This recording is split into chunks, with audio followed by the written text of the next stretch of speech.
As more and more indicators show that we're overvalued in the markets, one thing which is interesting and telling and unusual and a new factor to consider is the retail traders.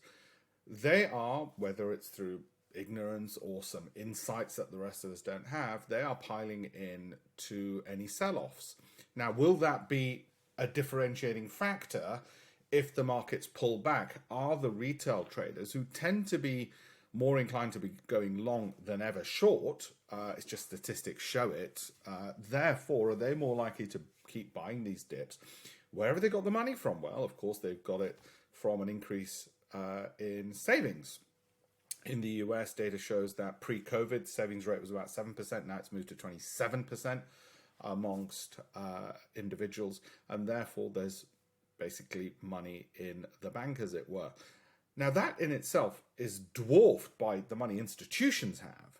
However, the ability, even of a small sum of money, as the AMC debacle shows, to make a big impact on the market suggests that this could be a differentiating factor which might cushion any market falls.